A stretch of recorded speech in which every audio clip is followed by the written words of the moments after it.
All right, Donna, we opened the church back in September, but when we did so, we knew that God was calling us to do more than just open a church and invite others to Him, but He also wants us to show people that He loves them, to care for them, to be part of the community, to be transformational. So we came here looking for a good mission opportunity, and you came to me with this one. What made you think about a neighbor's clothes closet?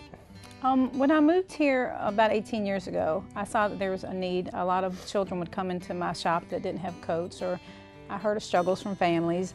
The area was just seemed to be a little down on their luck, and it's hard to find jobs here, so people needed coats and clothes. So that was one of the things that drove me to that. Mm-hmm. So how did that get started? I mean, like I said, in November we started kind of putting things together, kind of started building this, but we're sneaking up on April now, and we're finally actually opening doors. Right. But you've already been at work. Right. Tell us about some of the work you've done. Well, we've given out about 110 coats and about 250 garments and outfits. Once the people heard about us, they just started calling and asking, and they needed it, and it was getting cold, so before we could even open, we were ending up handing things out. I had a customer that had dropped off a brand new coat, and just happened to have been a man's medium.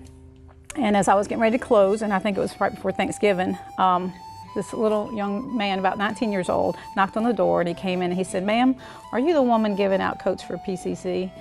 And I said, "Yes, but normally I don't have the coats, but I just happen to have it." And it was in his size.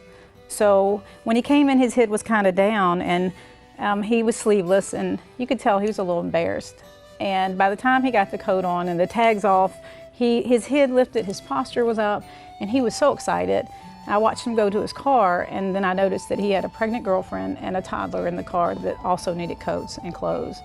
But seeing him do a little dance and jig once he put on his first ever new coat at 19 years old, kind of modeling it for the wife. He was like, that's cool. Like the fawn's got a leather coat, and it was leather. It was a very nice brand new coat. Wow. People want to give, and they don't know where to take it. A lot of people where we're located go into the cities and give to, the bigger places that give out, and some that even charge, and we're free of charge. Mm-hmm. We're a neighbor.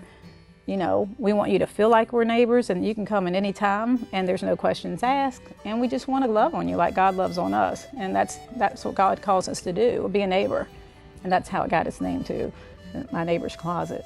That's awesome.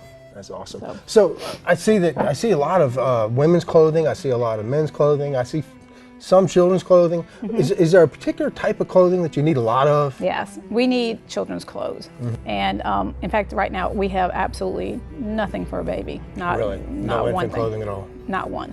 Mm-hmm. Right. And we have to remember too that the kids here, just because they might be in need, doesn't mean they don't want to have things that look nice and styled. So we ask for gently used clothes and new clothes. What are the hours that people can stop by and visit? Our hours are going to be after church from 12 to 2. After church, 12 to 2. So are you doing that because you want people to come to church? Do they have to come to church? No, absolutely not. And it's not about church, it's about God. Mm-hmm. It is about being a neighbor. It's about loving on someone and letting them know that they can walk anywhere and with pride and have nice clothes or a warm coat. Nobody should be cold. That's cool. Nobody should be cold. This is Donna Hawkins. She's our local missions coordinator here at the Riverside campus. I'm Chauncey Starkey, the campus pastor. We'd love for you to get involved out here. Yes, we would.